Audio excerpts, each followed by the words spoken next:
Yo, this is TDG here, and this time is going to be a little bit more of a half-assed power ranking for Weedle. I don't want to show any videos. It takes a lot of time. I'm going to wait till I get a mic before I do more of the other program, which is a little bit more difficult for me to use for now. But I probably will end up using that in the next week or so. Because it is much cleaner content, I believe. But I think it would have been nicer if I didn't have to record over it. I would like having a webcam and audio, and I had to email it to myself. I had to do a lot of other stuff. So I'm gonna, record this right now and just get it over with, and not have to worry about, audio and face cam and having to zoom in, zoom out, do some weird stuff for now because I can make it work for sure.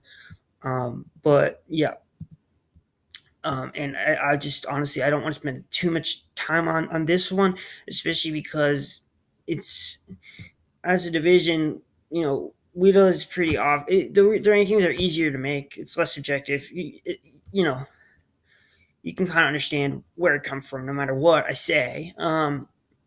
So with Weedle, Johnny GB, he just randomly recovers on a Cragonal when Explode is in. You're gonna be able to watch that if you watch the replay. It's a pretty easy play to see where he recovers on the Explode instead of getting off his chip, and he just dies to the Explode. And he knew that he would die to the Explode, so it's really bad. He played like crap with his Bronza. I mean, against Mio's Bronzong, I think, with his Mega Gardevoir. And then Magneton carried like Hidden Power Fire for Katana, but he didn't calc the damage it did on Bronzong, so that was just really, really bad.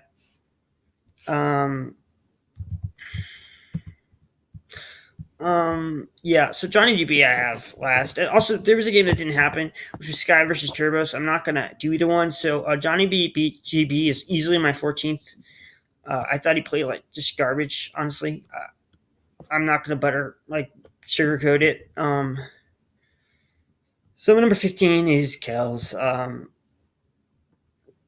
And I just didn't think Bander Diggersby was a lead, but it worked. He did a decent job scouting the Z move. I didn't know why he switched out Jirachi on a low HP. Muckalola. The Muckalola was at low HP. He could have knocked it out, and then he just said, "Oh, let's switch out Jirachi and died of pursuits." What, dude? What the fuck are you thinking? He does that. It's just so bad, and he definitely didn't deserve his win, and he lucked the game against Seaton, I believe. So he actually won.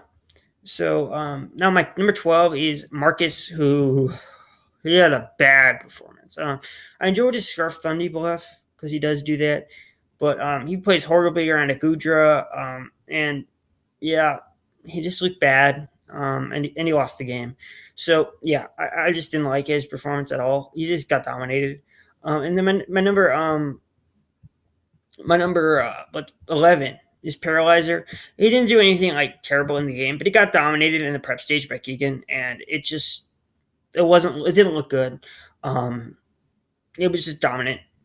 And at number 10, I had Shiny Spam, and he makes an over prediction with his Pangoro on a Mega Aggron. He gunk shots, and he probably would have benefited from more Scarfers. He didn't really make too much of errors, I guess. He actually looked okay. And then like Seaton was my number 9, who didn't bring a normal resist for Diggersby. He lost. His prep was in general like mediocre, but he should have won the game. So without hacks, and yeah, I think he belongs at like at least number 9 out of 14. And at number 8, I have the choker of this week, but he also got hacks. So, and he probably would have lost either way with the hacks, but he kind of choked around the hacks. His cat, and the reason I say that he's choking this week is because, okay, this is a little bit like you would want to see the game more, but he clicks Hydro Pump against a Mimikyu when he's in torrent range, so it would have killed, but he could have clicked Moonblast, and if he would have done that, then that means that Mimikyu would have been in range of other attacks, and this cost him the Weavile that he had, which could have been used as fodder for Mega Scissor, and that saved chip on the Nidoqueen. that allowed Cat to live its real run from Lycan Rock Dusk later on in the game, killing it, which would have saved Megacham a switch in on rocks and an Excel Rock, which would have made it so Scarf Kelly would not have been in range to win the game. So without the crit, but the crit matters. The crit didn't matter in the game, but the crit matters in the scenario where he actually didn't choke. So if Cat played correctly and there was no crit, Cat wins, but Cat loses either way without that. Okay, so to me, yeah, you could argue it's a little bit of hex, but it was also a little bit of a choke. And yeah, that's just my opinion on that game. So I just want to go on to my number 7 pick, and that is Phil. And he brought some cool brings. He didn't really have awful plays. He had an okay performance in a loss, but he lost. So what can I say? He didn't do anything too bad. He didn't do anything like fantastic.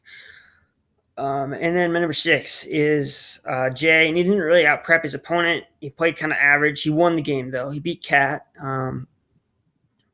He played all right. I thought Jay played pretty good. And then my number 5, we're speeding through this probably, but is Rio. He just had really basic strats. He just did setup spam, which can work. He won. It wasn't really special, but and just setup spam, dominated. Well, not dominated, but he won the game. It was just, I don't know. It wasn't impressive to me, but he did win. So at number I believe this is 4. Yes, is 4. It's Nick. He just dominated with his build against, I believe he fought Marcus. He had a pretty nice tech pursuit on his Mega Arrow for the Gengar that Marcus has. Gudra was, did a lot of work. I just thought, he looked all right, but it was against the person to have last. So it could be up, it could be down. I don't know. We'll just look 4th best this week. We don't know what's going to happen. At number 3, I actually have Goldleaf Snivy, and he looked good. He had like a decent Z-move scout, but I don't know if that was on Stila. And then he predicted Doug Trio to be Scarf or Sash or something, which is pretty obvious to predict that, and to hard on his Jolteon or whatever. And yeah, so he makes a good play, and he HP ices actually on that turn that he predicts that, and it does happen. So I thought that was kind of nice. Start off some stuff. I don't know if it was necessarily actually right of his opponent to click that, but it worked out for him. My number 2 is actually somebody who didn't have a good season last season, but they definitely performed very well this week, and that's Keegan.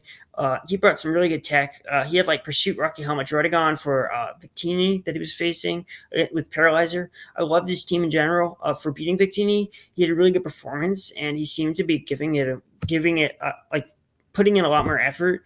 His team was just really solid. It was just really solid against the Paralyzers team. And I thought he definitely brought more solid prep than almost anybody this week.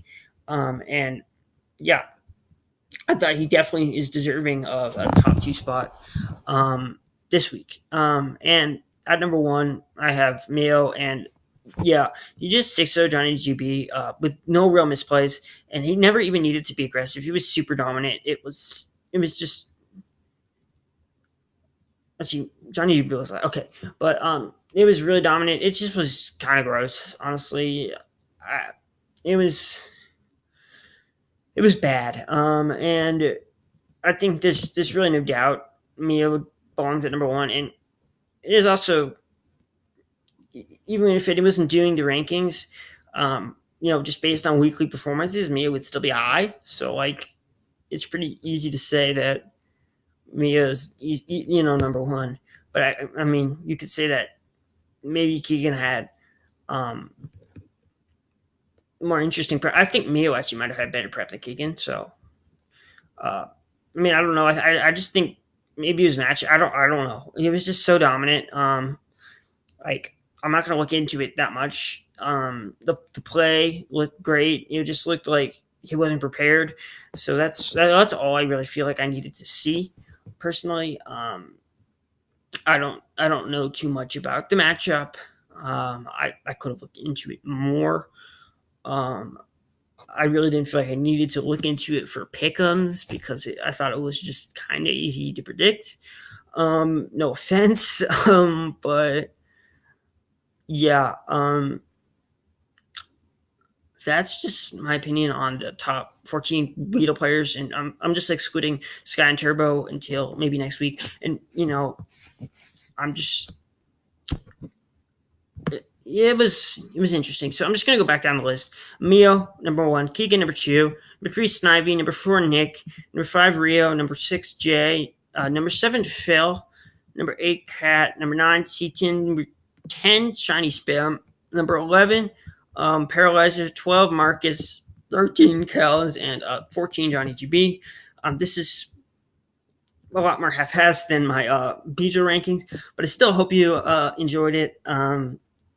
And I hope I can be bringing back another video soon, and I hope it can be a little bit higher quality. I hope I can get like a mic or a way I can get my webcam shown on my other computer, because I don't think it's necessarily worth spending literally double the time doing my videos for the time being, especially when it's something like Weedle, where you can watch the videos for yourself, and you can pretty easily determine what you think of the players. Um, so yeah, uh, that's the end of this video, and I hope you enjoy my next video. Peace, guys.